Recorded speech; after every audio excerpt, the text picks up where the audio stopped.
Baik, saya mulai. Bismillahirrahmanirrahim. Assalamualaikum warahmatullahi wabarakatuh. Waalaikumsalam warahmatullahi wabarakatuh. Waalaikumsalam warahmatullahi wabarakatuh. Alhamdulillahirabbil alamin. Assalatu wassalamu ala asrofil anbiya'i wal mursalin habibana wa nabiyyana Muhammadin sallallahu alaihi wasallam wa ala alihi wa ashabihi wa man tabi'ahum bi ihsanin ila yaumiddin. Wa ba'd. Qala Allah Ta'ala fi kitabihil karim. A'udzu billahi minasyaitonir rajim. Bismillahirrahmanirrahim. Nun wal qalami wa ma yasturun. Wa qala Allah azza wa jalla aidan fawailul lil ladzina yaktubunal kitaba bi aydihim thumma yaquluna hadza min indillah liyashtaru bihi thamanan qalila fawailul lahum mimma katabat aydihim wa wailul lahum mimma yaksibun. Wa qala Rasulullah sallallahu alaihi wasallam fi riwayatin rawahu Ahmad, inna awwala ma khalaqallahul qalam faqala lah uktub, qala ya rabbi wa ma aktub, qala uktubil qadara wa ma huwa kainun ilal abad, rawahu Ahmad. Wa fi riwayatin rawahul Muslim, idza matal insanu in qata'a anhu amaluhu illa min salasatin, illa min sadaqatin jariyatin aw ilmin yuntafa'u bi aw waladin salih yad'u lah. Wa qala fi riwayatil ukhra qayyidul ilma bil kitab. Wa fi riwayatin rawahu aidan Ali bin Abi Thalib wa qala aidan Imam Al-Malik wa Imam Syafi'i, al-ilmu saydun wal kitabatu qayyiduh, qayyid suyudaka bil khibalil musiqah. Amma ba'd, fa inna asdaqal hadithi kitabullah wa khairal huda hudan nabiyyu sallallahu alaihi wasallam.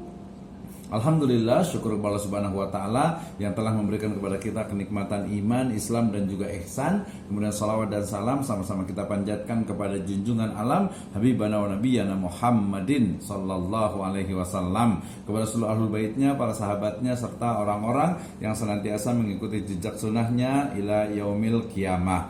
Baik, pertama saya ucapkan terima kasih kepada ibu dan bapak sekalian, teman-teman semuanya ya, yang pada kesempatan hari ini ya kita akan membahas bersama ya, bukan hanya membahas tapi kita mudah-mudahan bisa ada prakteknya gitu ya, untuk dengan topik menulis dengan artificial intelligence atau AI ya, AI ya, bersama saya Abdurrahman Misno. Baik, mengingat kembali dan juga fadzakir fa inna dzikra tanfa'ul mu'minin, mengingatkan kembali kita kepada satu energi yang luar biasa yang harus kita miliki dalam menulis, yaitu kalam ilahi dan juga sunnah nabawi wa asar ulama ya.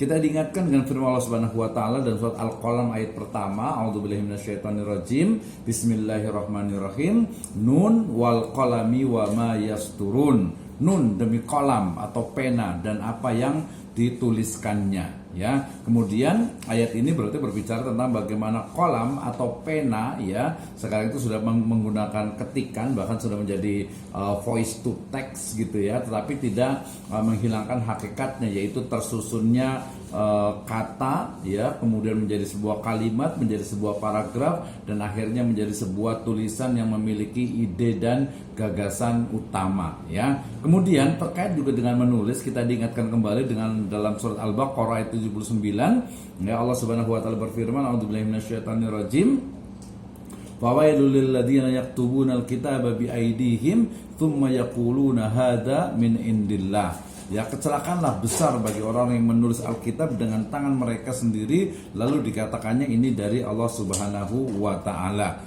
Ya, liyashtaru bihi thamanan qalila, untuk mendapatkan keuntungan yang sedikit dari perbuatan itu. Fawailul lahum mimma katabat aydihim wa wailul lahum mimma yaksibun. Ya, kecelakaan besar bagi mereka akibat dari apa yang ditulis oleh tangan mereka sendiri, dan kecelakaan besarlah bagi mereka akibat dari apa yang mereka kerjakan ya. Al-Baqarah 79 mengingatkan kepada kita sebagai penulis dan juga sebagai calon penulis ya minimal menulis di status HP ya, status WA ya status mungkin Facebook, ya media sosial yang lainnya harus berhati-hati ya, apalagi sekarang jejak digital itu kadang sangat menyakitkan gitu ya, sehingga berhati-hati dengan apa yang kita tulis, jangan sampai yang kita tulis itu justru malah memberikan efek negatif ya terhadap masyarakat pada umumnya. Nah, maka fawailul lil ladzina yaktubuna alkitaba bi aydihim tsumma yaquluna hada min indillah ya. Jadi hati-hati ketika kita menulis ya, terutama mungkin ini ada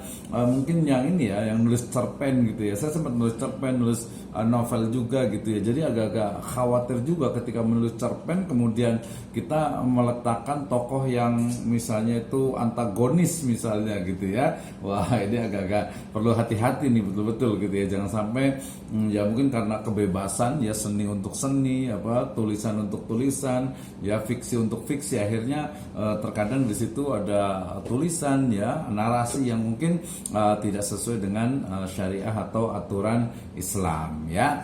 Intinya adalah bahwa harus menulis gitu ya, tapi tulislah yang baik. Kenapa? Karena perintah Allah Subhanahu wa taala kepada kolam sebagai makhluk Allah Subhanahu wa taala juga adalah menuliskan apa yang telah aku takdirkan ya, wa ma huwa kain ilal abad ya, sampai akhir zaman. Ini sebenarnya menunjukkan bahwa kolam itu adalah makhluk ciptaan Allah Subhanahu wa taala yang pertama, yang menunjukkan bagaimana ya posisi ilmu dan juga menulis itu menjadi luar biasa. Kemudian yang berikutnya juga adalah energi ya, dari riwayat Muslim, energi dari sunnah nabawi ini adalah dikatakan idza matal insan, dalam riwayat yang lain dikatakan idza mata ibnu Adam, apabila meninggal wafat manusia anak cucu Adam ya, maka terputus seluruh amalannya illa min salasatin, kecuali 3 perkara. Yang pertama adalah sedekah jariyah. Apabila kita diberikan rezeki yang luang, lapang gitu ya, maka sedekah jariyah ya, dalam ayat ini sebenarnya, dalam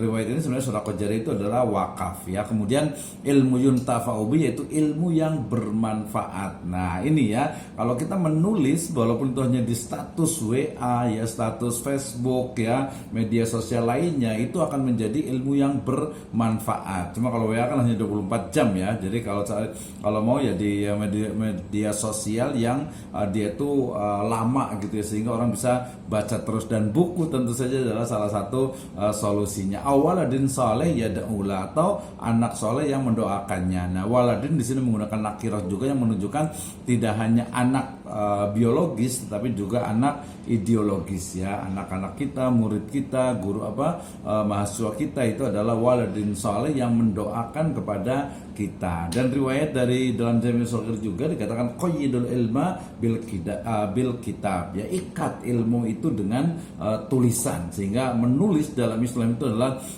sebuah amalan yang sangat luar biasa ya. Sebagaimana perkataan juga Khalifah Ali bin Abi Thalib radhiyallahu anhu, beliau mengatakan semua orang akan meninggal ya kecuali karyanya, maka tulislah sesuatu yang akan membahagiakan dirimu di akhirat kelak. Nah gitu ya.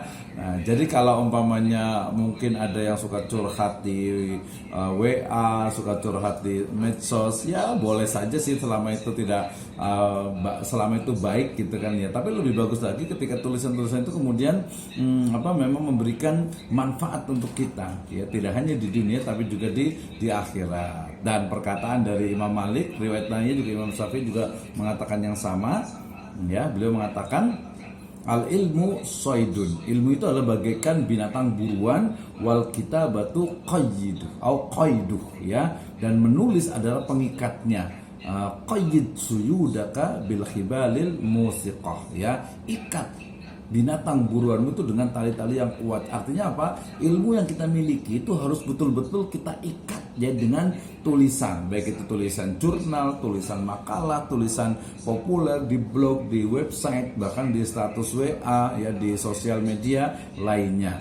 Ya, Imam Al-Ghazali beliau mengatakan, ini saya senang sekali kata-kata beliau, kalau Anda itu adalah bukan anak raja, maka engkau ataupun juga bukan anak seorang ulama, maka jadilah penulis. Ya, luar biasa sekali. Jadi jika Anda bukan anak raja ya, dan jika Anda juga bukan anak seorang ulama ya, maka menulis adalah jawabannya. Nah, ya. Kemudian saya juga ambil dari kata-kata para pujangga kita, ya. Di antaranya adalah Pramudia Anantur, ya, lepas dari ideologinya, beliau mengatakan bahwa orang boleh pandai setinggi langit, tapi selama ia tidak menulis, ia akan hilang di dalam masyarakat dan juga dari sejarah. Menulis adalah bekerja untuk bekerja untuk keabadian, ya, right for the eternity. Wah, ini Bu Guru Pupun apal nih ya, right for the eternity, ya, menulis untuk sebuah keabadian. Stephen King juga dia pernah mengatakan bahwa kita tidak harus menunggu datangnya inspirasi itu, kita sendirilah yang menciptakannya. Wah, ini luar biasa ya. Jadi kalau nanti ada tanya, Pak, gimana? Saya sedikit kesulitan nih untuk cari inspirasinya, mau menulis apa gitu. Saya kemarin dialog dengan seorang guru gitu, ditanya nggak tahu dari mana memulainya gitu ya. Nah, maka kemudian ya ciptakan, ya, mood itu diciptakan, inspirasi itu harus diciptakan. Nah, seorang novelis muslimah kita juga, Helvi Tiarosa, mengatakan menulis itu mudah, ya, tapi bagaimana agar tiap huruf itu berarti dan bisa membuat pembacamu bergerak ke arah yang lebih baik tanpa kau gurui, ya. Nah, itu jadi hal yang menarik tentu saja, ya. Dan Buya Hamka, ya, beliau mengatakan menulis berarti untuk mengubah, ya, mengubah artinya itu berarti menyusun sebuah kata dan untuk untuk mengubah gitu ya. Oke, Pak Mat, agak terganggu saja kecil soalnya ini, nanti khawatir agak ini ya. Oke, lanjut. Nanti feedbacknya ya. Nah, ketika kita bicara tentang tema kita hari ini, ya, yaitu menulis dengan artificial intelligence gitu ya, maka di poster saya sebutkan tentang bagaimana sebenarnya pertama itu adalah metode menulis, yaitu dengan kata-kata tulis double S gitu ya. Nah, ini selalu kita ulang-ulang dan makanya mungkin ini tidak terlalu banyak, tapi nanti lebih banyak ke pertanyaan gitu ya, dan juga nanti ada prakteknya ya. Baik, yang pertama bicara tentang tulis gitu ya. Jadi kalau ada yang bertanya gimana sih saya mau menulis, dari mana sebenarnya gitu ya, baik itu buku, baik itu jurnal, atau mungkin makalah, atau mungkin juga skripsi, tesis, disertasi gitu, dari mana sih sebenarnya? Nah, kita mulai dari T yang pertama, tentukan tema dan juga topiknya. Nah, jadi kalau mungkin ada mahasiswa yang kuliah di Magister Pendidikan Agama Islam, ya sudah, berarti topiknya ya pendidikan, ya, utamanya adalah pendidikan agama Islam. Nanti berbeda dengan bidang misalnya manajemen pendidikan, ya. Kalau yang di ekonomi, ya berarti di ekonomi dan bisnis, jadi dia ruang lingkupnya. Kalau kita mau menulis buku misalnya, ya gitu ya, berarti saya menulis buku tentang misalnya yang paling gampang masih kaitan dengan pendidikan, ya, menjadi guru inspiratif misalnya. Ah, seperti apa nih menjadi guru inspiratif gitu. Jadi tentukan dulu temanya. Yang kedua adalah urutkan isi tulisan dengan bantuan outline. Nah, setelah kita tahu, kita tentukan topiknya, tema utamanya, berikutnya adalah dengan kita buat outline-nya. Nah, lengkapi juga dengan segmentasi pembaca serta bahasa yang digunakan dan target tulisan. Ini jangan lupa nih ya. Jadi kalau kita menulis itu untuk siapa sebenarnya? Kalau menulis untuk telinga, itu nanti akan berbeda lagi gitu ya. Jadi kita menulis skrip misalnya untuk zaman dulu tuh ada sandiwara radio gitu ya.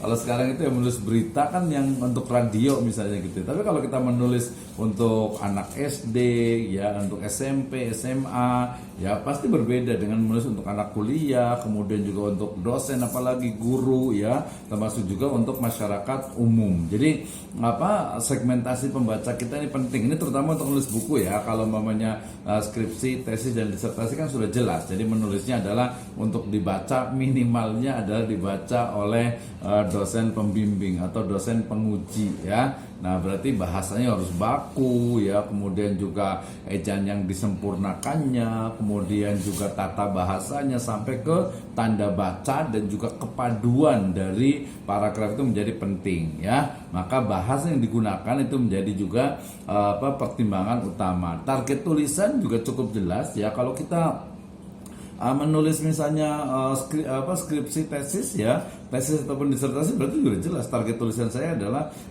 bagaimana menyelesaikan master ya, magister ataupun juga doktoral ya dengan nilai yang cum laude gitu misalnya gitu ya. Kalau jurnal ya minimal jurnal kalau bisa Sinta 1, Sinta 2, 3, 4 gitu ya. Ya kalau S2 standar Sinta 4 lah ya gitu ya. Oke. Nah, itu L-nya. Yang berikutnya ada I-nya, itu adalah intuitif dan imajinasi ya, pada otak kanan itu harus dioptimalkan. Jadi nanti dalam penggunaan artificial intelligence ya itu juga sama gitu. Jadi nggak bisa juga mengandalkan artinya itu hanya otak kiri saja gitu ya, atau otak kanan saja, itu teorinya. Tapi intinya adalah ya harus menggunakan mengoptimalkan dari belahan-belahan otak itu. Bahkan juga ada kortes untuk jembatan atau perantara antara otak kiri dengan otak kanan itu. Nah, kemudian yang S pertama itu adalah sesuaikan sistematika dan penulisan dengan otak kiri. Nah, biasa dia lebih analisis ya, kemudian lebih detail gitu ya, dan juga bisa mengedit. Ini adalah tahap dari editing. Jadi kalau di tahap intuitif dan imajinasi itu biasanya kita menulis ya nulis aja gitu ya, nulis aja. Jadi tidak perlu dipikirkan tentang kesalahan dari typing errornya ya, kemudian juga mungkin ada dari letak bahasanya, bahkan dari awal ketika kita mungkin disebutnya dengan apa ya, dengan apa disebutnya itu istilahnya itu apa, block note atau itu apa gitu ya, atau mungkin juga pokoknya udah hilang lah semuanya, apa namanya, mau menulis apa nggak tahu gitu. Saya biasanya ya udah kita tulis aja, saya tidak tahu mau menulis apa, tetapi seingat saya topik buku saya itu adalah ini dan saya sudah sampai ke bagian ini, sehingga kemudian saya akan menuliskan tentang ini. Oh iya, saya ingat dengan perkataan dari ini. Nah, itu juga bisa. Tapi kalau sekarang dengan bantuan tentu saja artificial intelligence itu akan lebih mudah sekali. Mudah-mudahan nanti setelah ini ChatGPT-nya tadi bermasalah karena luar biasa sekali ya ChatGPT ini, sehingga banyak digunakan bukan hanya dari kalangan awam atau biasa, tapi juga para profesor gitu ya. Mereka juga menggunakan juga gitu ya, tetapi nanti dengan ya kuncinya kalau menggunakan ChatGPT dan AI lainnya itu adalah perintahnya itu harus betul-betul benar. Nanti kita akan praktek, tenang saja ya. Oke, kemudian setelah disesuaikan dengan sistematika dan juga penulisan, berikutnya adalah ada review dari akhir tulisan. Jadi mengoptimalkan antara otak kanan dengan otak kiri gitu ya. Kemudian juga saluran kortesnya itu untuk mereview dari akhir sebuah tulisan. And this is the explanation ya. Jadi ketika pertama bicara tentang tentukan tema dan topik, berarti yang paling penting itu adalah kita itu harus apa? Cinta. Ya, harus suka dengan tema dan topik itu. Sebenarnya nggak mesti suka juga sih, ada juga yang mungkin dia penasaran atau menantang, challenging bisa juga. Tapi saya lebih menyebutnya kepada kalau kita mau menulis, mungkin ada yang nanya, Pak, saya mau menulis apa ya, nggak tahu. Ya udah, menulis sesuatu yang Anda sukai. Misalnya suka traveling ya, atau mungkin suka makan gitu ya, suka apa wisata kuliner, ya tulis itulah. Kenapa tidak gitu ya, sekarang banyak sekali gitu ya, baik itu menulis dengan kata-kata ataupun sekarang dengan video, itu juga masuk ke dalam literasi ya, literasi digital itu juga penting juga tuh ya. Nah, jadi cinta, suka dengan tema yang dan topiknya, kemudian dekat, objek dan dekat datanya dengan penulis. Ini juga nanti kaitan dengan sama ya, baik itu menulis buku, skripsi, tesis ataupun disertasi, jurnal ataupun makalah gitu ya. Mungkin ada yang nanya, Pak, saya mau bikin tesis tapi nggak tahu gitu ya. Ya udah, yang Anda sukai itu apa gitu ya. Misalnya ada teman tuh yang suka dunia anak SD gitu ya. Ya udah, nulis tentang dunia anak SD aja, kaitan dengan mereka gitu. Oh Pak, saya suka tentang sejarah Pak. Ya. Ya. Oke, suka dengan PAUD ya, tadi suka dengan anak-anak atau suka dengan sejarah, ya udah tulis tentang sejarah. Oh, saya ngefans dengan misalnya Syekh Nawawi Al-Bantani, ya udah nulis itu aja gitu ya. Dekat. Nah, dekat itu biasanya objek datanya itu dekat gitu. Jangan, oh saya suka ini Pak, saya suka cinta istilahnya itu apa, sesuatu yang eksotik gitu ya. Saya pengen ke Papua gitu ya. Ya boleh aja, tapi kan jauh gitu, dananya ada apa enggak gitu ya. Kalau ada ya lebih bagus gitu. Oh, saya pengen ke Maldives misalnya gitu ya. ya boleh saja gitu, tapi ya lebih logis gitu ya. Kemudian juga tadi ada juga yang challenging dan penasaran dan menantang gitu ya. Misalnya nih ya, kalau kaitan dengan pendidikan gitu ya, berarti misalnya tentang kayak gimana sih sebenarnya konsep belajar merdeka itu gitu ya. Atau terus mungkin yang kemarin sempat didiskusi di kelas saya itu adalah terkait dengan misalnya itu punishment ya, hukuman terhadap anak misalnya gitu ya. Nah seperti apa sebenarnya gitu. Saya sempat nanya dengan salah satu guru itu, bertanya, Pak, sebenarnya gimana nih dengan pola sekarang itu, kita nggak boleh kekerasan fisik gitu ya, kemudian juga jewer aja nggak boleh gitu ya. Terus dia jawab jujur, ya sebenarnya sih kalau saya sebagai guru sih nggak bagus sih sebenarnya Pak gitu. Cuma kan aturannya begitu, nanti kalau ini sedikit nanti kita dilaporkan ke HAM anak gitu kan dan lain sebagainya gitu ya. Nah, ini yang pokoknya cara mencari temanya itu adalah cinta, dekat, penasaran atau menantang, dan juga nanti pertimbangannya itu adalah waktu dan juga dananya ya. Tapi dengan di depan ChatGPT ataupun Bing ataupun Bard gitu ya.